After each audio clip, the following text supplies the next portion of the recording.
Hey guys, I got something I'm going to try.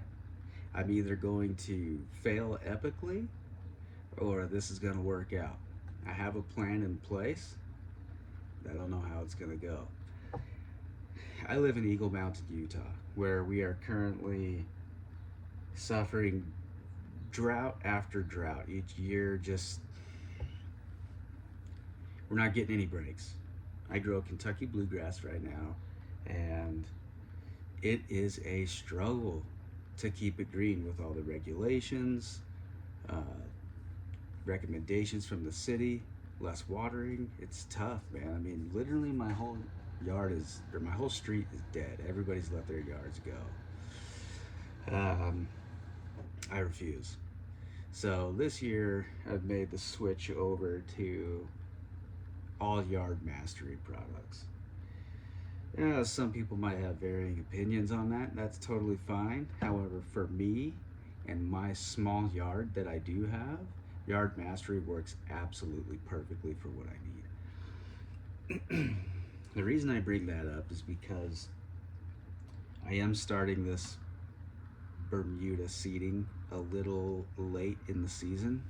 Eagle Mountain gets really windy and we can get pretty bad monsoon weather to where we suffer really bad washout and other things I've just been dreading dealing with. So,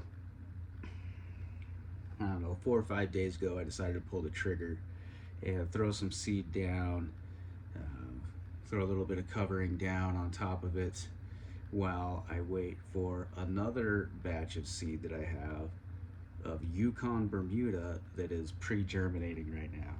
First time pre-germinating. I don't know how well that's gonna go. I have to leave Friday uh, to go out of town with the family on vacation and go out to Delta, Utah to hang out for a little while, play on the water, and hopefully by the time I get back I've got some Yukon Bermuda growing in the backyard. Now let me just say, I partly am making this video because there's apparently a lot of people use Yukon, but not a lot of people make videos on Yukon Bermuda. There's a few shorts, YouTube shorts out there, but not very good. You know, the grass isn't coming in very good. And it makes me curious if people just don't have good experiences with Yukon, or I don't know. For some reason, there's not a lot of content out there for Yukon. So I decided to put this video together for Yukon Bermuda in Utah. Now, whatever I'm doing here may not apply to the warmer season areas down south. You know, we are fully in cool season area. But the interesting thing about that is that Utah, a couple years ago, passed a law to where we can grow Bermuda grass now. And to me, it seemed like a no-brainer with all the droughts we're going through. I can water less, and I'm hoping that having Yukon Bermuda that's extremely drought tolerant is supposed to handle the cold pretty well. I'm hoping that it does good. I've got a plan in place that I hope will work. So I will have a follow-up to this video, and hopefully it's about a success and not a failure. And if it's failure, then well, it's a lesson learned. So I've decided to use Yard Mastery products with this grow. And the reason I've chosen to do that is because I'm a very natural forward person for a lot of things, and I've decided to use their fertilizer line that is natural forward. I've got them all right here. I keep them ready to go at all times. Earlier, before I seeded, I threw down a good dose of Soil Fit. I couldn't really read much about people putting down Soil Fit before they seed, but it seemed like a good fit. It's got biostimulants in it. It's Got all kinds of good stuff for the grass. The sea kelp, I'm really interested in the sea kelp and helping establish the roots sooner. So the game plan going forward using Yard Mastery, since Yard Mastery is heavy on soil health, and that's what I want to do. I want to focus on soil health, root depth, and breaking up my soil in the backyard that is heavily clay based. There is a sand layer back there, but it's very spotty throughout the yard. Lots of clay though. Dirt does not like to penetrate, or water does not like to penetrate, sorry. So I decided to throw down a Yard Mastery cocktail onto the ground before I decided to seed. So I threw down a couple of products. First and foremost, which is probably my favorite thing from Yard Mastery at this point, is Compaction Cure. This stuff right here is magic in a bottle. I don't care what anybody says. If you don't have a bottle of Compaction Cure, you need to get some and you need to spray it down. This here has completely transformed my front yard. So I put this down first in the backyard, which has helped cure a lot of my problem areas for my Kentucky bluegrass out front, which we'll talk about later. After I put down the Compaction Cure,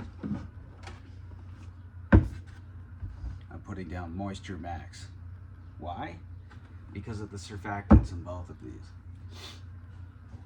I want one that can break the soil up and get air to the roots where the soil hasn't been broken up in a long time back there.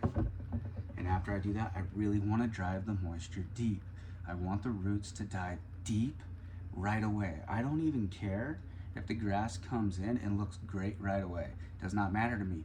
I want root establishment to be the #1 goal for the rest of this year for my backyard.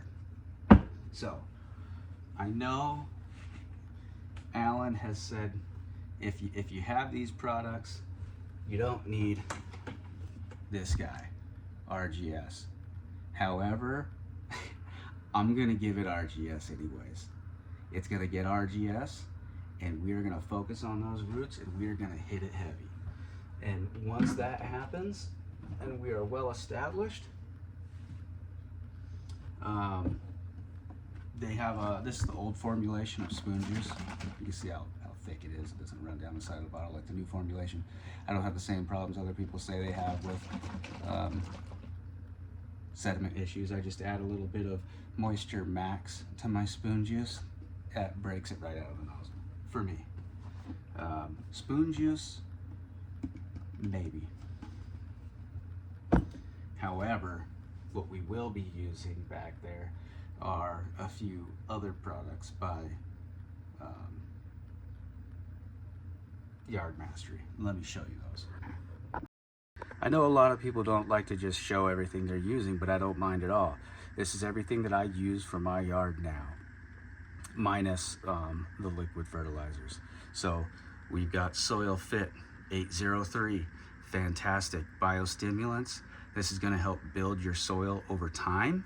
I imagine that you need many applications for this to work. Well, not for it to work, but to see benefits in the long run. Derby Green, this is new to me. I haven't used it yet. As you can see, it's still full. This will be going on once the Yukon Bermuda is established. I will put down Derby Green. Heading into the winter, I think I'm gonna throw down this life support to just give it a little bump through winter dormancy that it's gonna go into. Again, old formulation, dark matter ammonium sulfate 1800. I absolutely love that stuff. My Kentucky bluegrass loves that stuff. I got to get my hands on the new formulation once I work my way through the old one. It takes me a while. I have a smaller lawn, so I don't need a lot of stuff. Now, as far as fertilizers, liquid fertilizers go, everything I keep in my current lineup are these items here.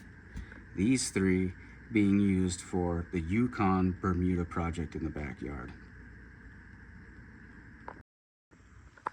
Okay, with that said, not a lot of people show the Yukon Bermuda very well. I wanted to show this very closely. Now I've been trimming this Yukon Bermuda pretty well. Didn't come in very good. I'm new to Bermuda. I'm a cool season grass person. So growing Bermuda was a little new to me. It took longer than I expected to see.